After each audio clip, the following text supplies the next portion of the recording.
Alright everyone, I'm going to talk about the sand that I chose and why. I used this before. This is crystal reef sand. They claim it's aragonite, and I know that it's got some sort of calcium carbonate to it, so it will buffer your water system if you need it. There's still some research that's needed to determine if it's real aragonite or maybe a cousin like a domite or something. But anyways, this substrate did me well for my 220 gallon. Also, it's sugar fine, so it's pretty good for, let's say, a deep sand bed. I'm not going to go deep.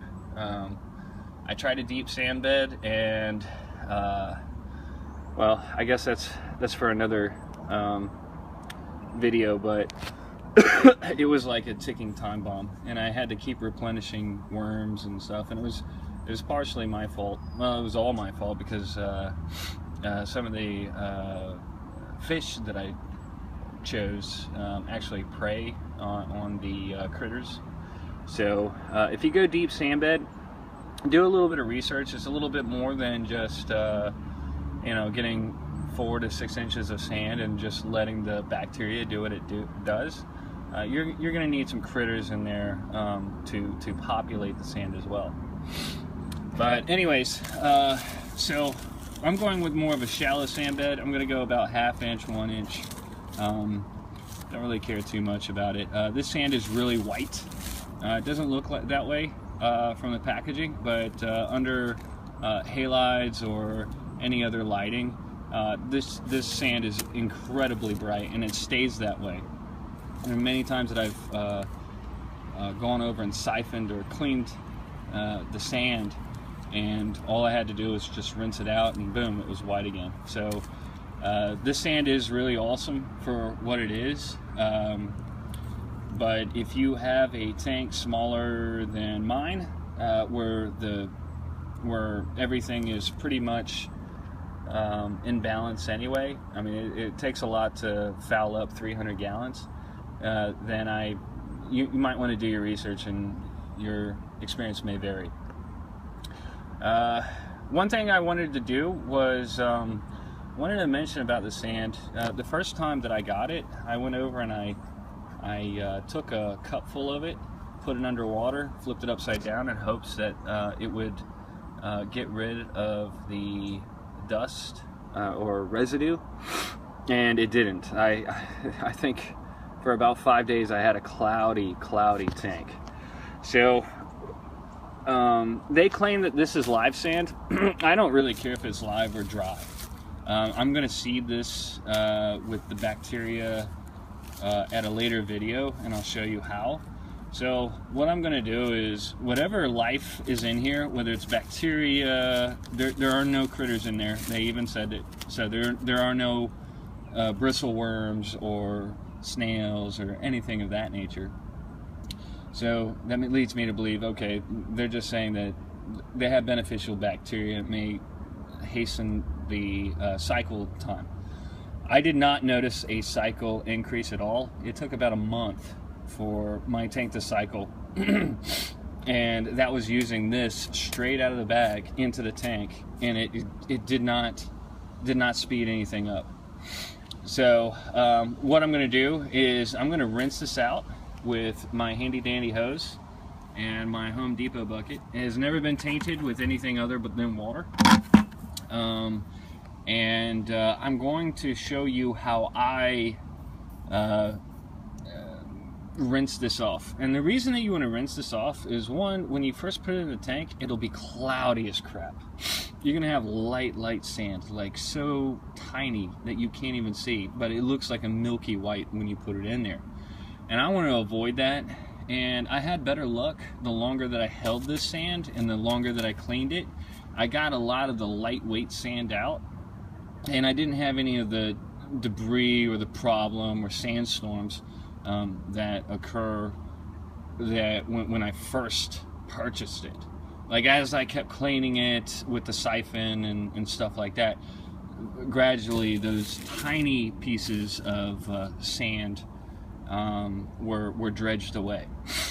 So I'm going to rinse this, and I'm going to show you how I do it. I'm going to kill supposedly whatever bacterial life is in here, but I don't really care. I'm going to show you how I'm going to seed it at a later video. So for now, I got this 5-gallon bucket, and I've got the sand. Now this is very difficult. I can do all of it in one rinsing, but it's easier when I put it into the tank, when I pour it out, to just do half of it. I mean, my first rinsing, I did the whole thing, and I was like, oh, damn, that's a little, it just gets a little heavy when all that water and the sand compact, like they do. So, as best as I'm going to do, because this is like, I'm not sure, I think this is 40 pounds, I'm going to finagle this into the 5-gallon bucket. I don't know if you're going to see anything, but let's see what happens. Just put this right, whoop, come on. Maybe, doesn't really matter. Okay.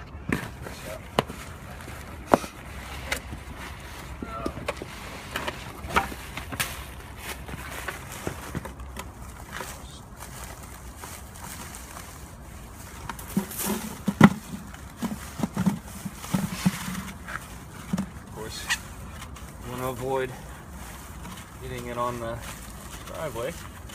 I made too big of a tear, so I may have to do more than I want. Actually, that's about what I want to do.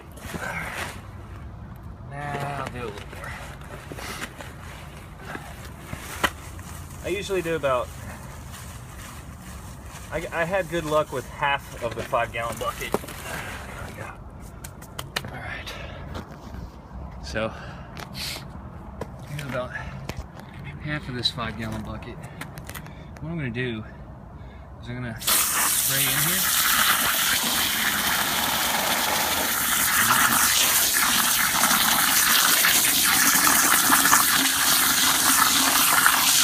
And if I had another hand,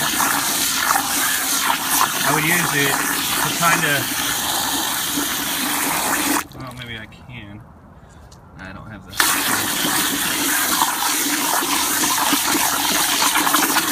Just got to kind of get the loose, get whatever loose sand you can, and just get all that particulate to be in the water column. Now I'm going to need to do more water. Just kind of rotate it around.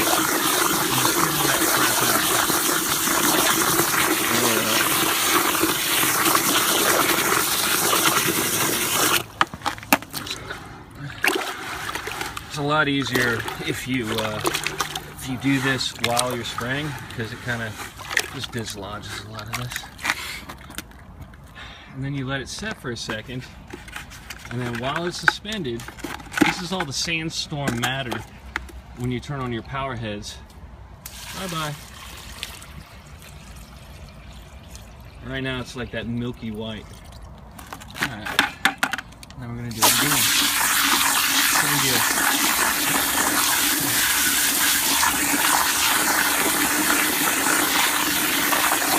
Alright, the idea is to kind of keep rinsing it. Get as much of this lightweight sand and particulate. Just kind of get it suspended in that water column. Wait a couple seconds, and then boom. Oop. That I did not want to do.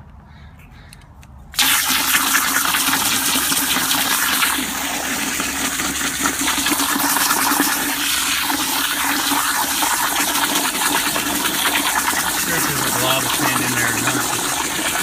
Felt like it, but maybe not. Anyway, just keep rinsing it. Make sure you get it all, because you want the water to kind of dilute whatever you can. Kind of it like so. Wait a couple seconds for most of the heavy stuff to sink, and then do it again.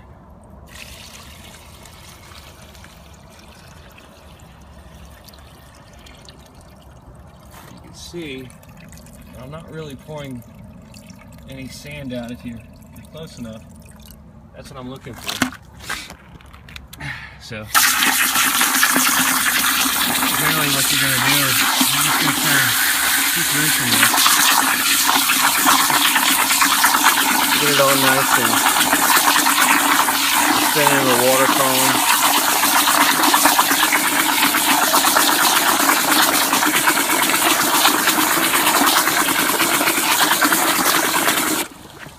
Stir it up because you want all that lightweight stuff in here.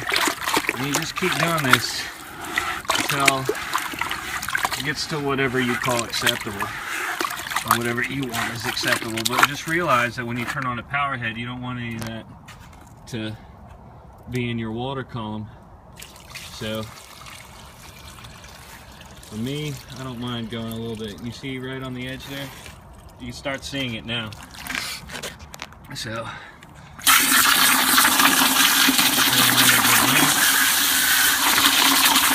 pretty close to where I would do it, or where I would put in the tank.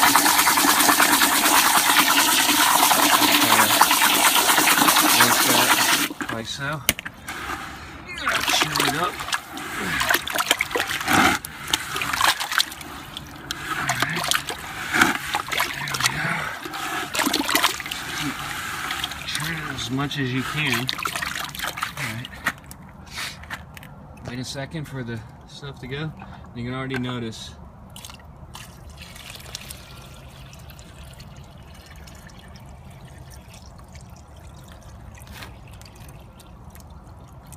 see, I'm only getting the top most level layer of the sand out. I'm gonna do one more rinse.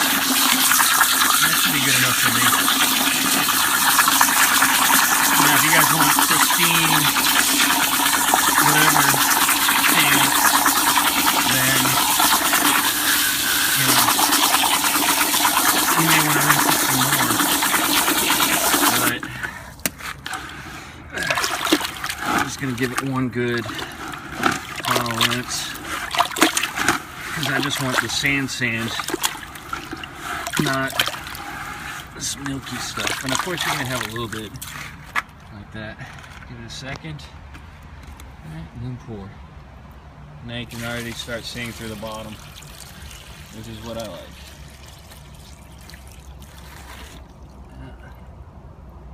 There you go. And that's how I rinse it. I'm sure there are other better ways. I'm sure somebody will think of something, but